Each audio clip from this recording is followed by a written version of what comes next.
Siapakah Insinyur Salah Atia ini? Mengapa kematian beliau menggemparkan Kairo dengan pemakamannya yang dihadiri lebih dari 1,5 juta orang? Mari kita simak kisah dari Asosiasi Universitas Islam Mesir ini.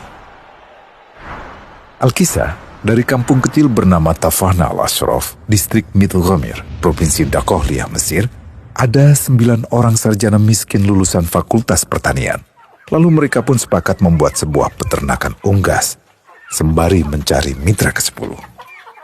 Namun mereka terbentur modal, maka dengan sekuat tenaga mereka kumpulkan dari hasil menjual tanah, perhiasan istri, hingga meminjam.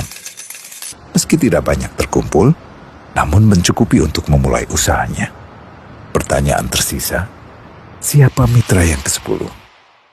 Insinyur Salah, satu dari mereka pun berkata, "Aku sudah menemukan mitra yang ke-10. Siapa?" kata teman-temannya. "Allah," lanjutnya. "Allah akan menjadi mitra usaha kita yang ke-10. Allah akan mendapat 10% dari keuntungan kita. Dengan perjanjian, Allah yang akan memberikan perlindungan dan pemeliharaan, keamanan dari segala wabah penyakit." Akhirnya mereka pun sepakat. Kontrak kerjasama pun ditulis secara rinci dan dicatatkan ke notaris, lengkap dengan peran mitra ke-10 tersebut. Tak disangka, setelah 1 musim bisnis mereka langsung meroket, jauh dari yang dibayangkan sebelumnya. Lalu mereka pun kembali bersepakat menambah jatah keuntungan mitra ke-10 menjadi 20% di musim kedua, dan begitu seterusnya hingga mencapai 50%. Lalu bagaimana keuntungan mitra ke-10 itu dialokasikan? Dimulai dengan membangun sekolah dasar Islam putra, lalu lanjut putri, kemudian sekolah menengah putra, kemudian putri. Tambah lagi madrasah aliyah putra, lalu putri. Tapi karena keuntungan terus membanjir, akhirnya dibentuklah Baitul Mal.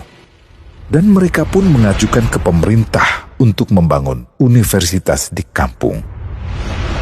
Awalnya ditolak dengan alasan tiadanya akses bagi para mahasiswa.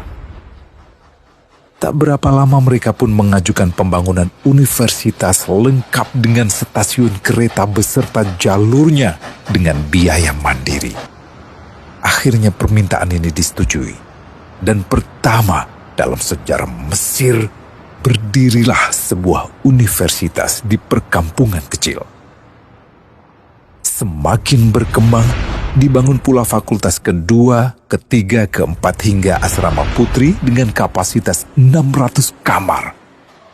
Lalu asrama putra dengan 1.000 kamar. Tiket kereta api pun digratiskan untuk memudahkan transportasi menuju kampung tersebut. Tak cukup hanya itu, dibangun Baitul Mal berikutnya hingga hilang kemiskinan di daerah tersebut. Dan program ini diduplikasi ke kampung-kampung lain hingga bisa dikatakan tak ada kampung yang disinggahi Insinyur Salah kecuali akan dibangun Baitul Mal untuk warga. Bantuan pun diberikan untuk fakir miskin dan para janda. Pemuda pengangguran pun dilatih untuk mengelola perkebunan sayur hingga mandiri, bahkan sampai bisa mengekspor ke negara tetangga. Pada saat panen raya, seluruh penduduk dikirimi paket sayur. Di hari pertama Ramadan diadakan buka puasa bersama untuk seluruh penduduk desa. Mereka memasak dan hadir ke lapangan yang dipenuhi beraneka makanan. Disiapkan juga perabotan untuk gadis-gadis yatim yang ingin menikah. Dan ini semua merupakan sedikit dari banyaknya kebaikan yang dilakukan oleh Insinyur Salah. Hingga pada akhirnya disepakatilah keuntungan perusahaan 100% untuk Allah. Insinyur Salah yang awalnya adalah salah satu mitra usaha berubah menjadi karyawan Allah. Dia hanya menerima gaji, namun dia memberikan Tuhannya syarat agar membuatnya hanya butuh kepadanya dan hanya meminta kepadanya. Inilah sosok Insinyur Salah Atia, aktor utama kisah menakjubkan ini. Keikhlasannya membuat ia sama sekali menolak terkenal di media massa. Dan kini, meski orang yang melibatkan Allah ke dalam bisnisnya ini telah wafat, terbayang seluruh amal jariahnya yang selalu mengalir untuknya. Masya Allah. Pertanyaannya, akankah ini hanya menjadi sebatas kisah saja? Atau menjadi teladan bagi kita untuk mengikuti jejaknya?